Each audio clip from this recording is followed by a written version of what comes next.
somewhere in the Bronx tonight, in a stadium that has heard his voice for 36 years, there is a radio booth that does not know what to do with its silence. John Sterling, the radio voice of the New York Yankees for 36 seasons, died on Monday, May 4, 2026, at his home in Edgewater, New Jersey, of complications following a heart attack. He was 87. And tonight, as the Yankees play on the field below, the city of New York is preparing to say goodbye to the man whose voice was the soundtrack of summer for an entire generation of baseball fans. The funeral announcement is expected. The memorial ceremony is being planned, and the tributes already pouring in from Derek Jeter, Aaron Judge, Suzyn Waldman, and the entire baseball world are painting the most complete portrait of John Sterling that any microphone ever captured. In this video, everything we know about the funeral and memorial plans, the tribute at Yankee Stadium tonight, and the voices of the people who loved him in the booth, on the field, and in the living rooms and cars of millions of fans who grew up hearing his voice and never imagined a baseball summer without it. First, the funeral, because the family has not yet formally confirmed a date, time, or location.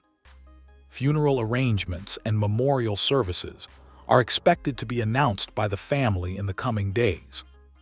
What we do know is that when those doors open, the room will be full, because John Sterling was not just a broadcaster, he was an institution, a man so completely synonymous with the Yankees that Derek Jeter himself said he was as much a part of the fabric of the organization as any player. And the memorial that matters most to the fans, the one happening tonight, is already underway. The Yankees were expected to pay tribute to Sterling when they wrapped up their four-game series against the Baltimore Orioles on Monday night at Yankee Stadium. The same stadium, the same field, the same booth now empty where John Sterling sat for 5,420 regular season games and 211 postseason games across 36 years, where he called the final outs of 5 World Series championships, where he watched dynasties rise and fall and kept his microphone steady through every single one of them. Tonight, that stadium becomes his hometown memorial. Now the tributes, because they began arriving before the news had even finished circulating, and what the people who knew him best said in their own words, without press agents or filtered language, is the most complete picture of John Sterling that baseball has ever produced. Derek Jeter was first, and what he wrote stopped everyone who read it. Jeter wrote on Instagram, alongside a photograph of the two of them shaking hands, "John Sterling is as much a part of the fabric of the New York Yankees organization as any player. It was an honor to have him call every one of my games during my career, and an absolute pleasure to get to know him on a personal basis. My thoughts and prayers are with his family and friends. He will be deeply missed. As much a part of the fabric as any player." From Derek Jeter, the captain, the man whose career defined a Yankees era, that is the highest possible tribute, because Jeter does not give out praise casually. And he is saying plainly, John Sterling belongs in the same conversation as the players he called. He was that important to what the Yankees were. Then came Aaron Judge, the current captain, the man whose record-breaking 60-second home run in 2022 was called by Sterling in what became one of his final great moments behind the microphone.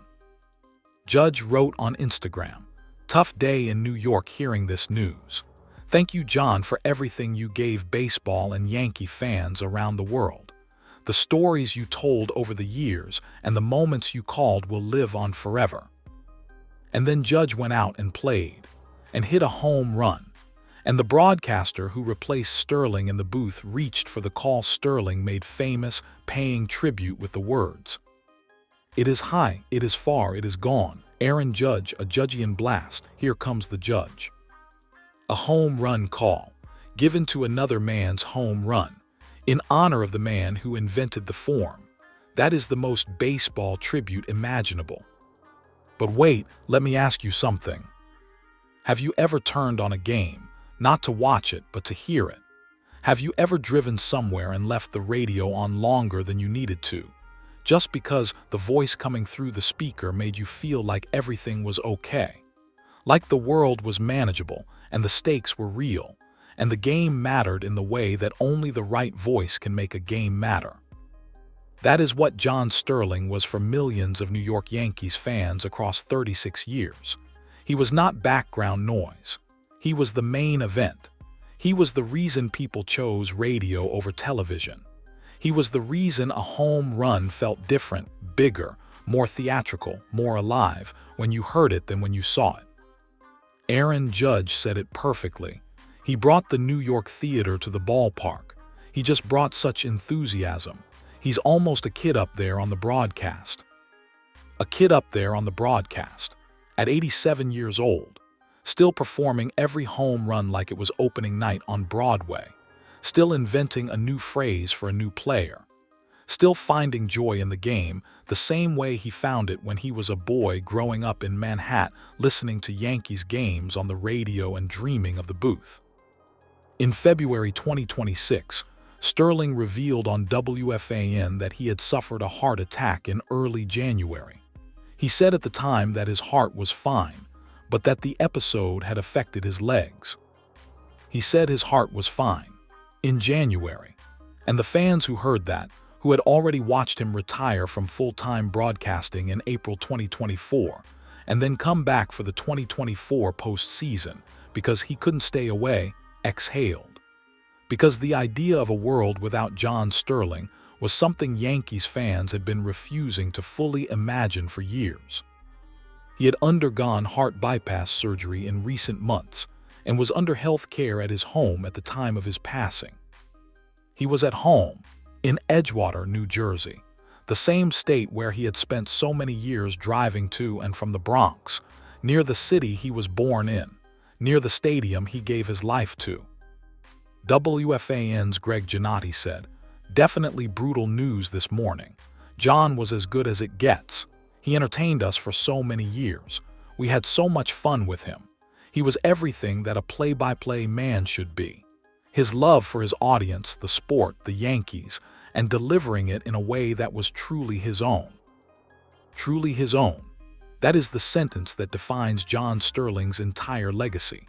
There has never been another broadcaster who sounded like him, who invented personalized home run calls for every player on the roster, who bellowed through Yankees win with the specific joy of a man who never got tired of saying it, who got hit in the head with a foul ball and kept calling the game. He is survived by 4 children, triplets Bradford, Derek, and Veronica, and daughter Abigail. 4 children, named one of them Derek. After the shortstop he spent 14 years calling. After the man who just stood up today and said John Sterling was as much a part of the fabric of this organization as any player. MLB said in a statement, "We are saddened by the passing of former New York Yankees broadcaster John Sterling. Through his unique style and passionate play-by-play calls, Sterling endeared himself to generations of players and fans as radio voice of the Yankees from 1989 to 2024. WFAN said, "We are devastated to hear about the passing of John Sterling, a WFAN and Yankees radio icon whose voice was synonymous with an entire generation of Yankee fandom."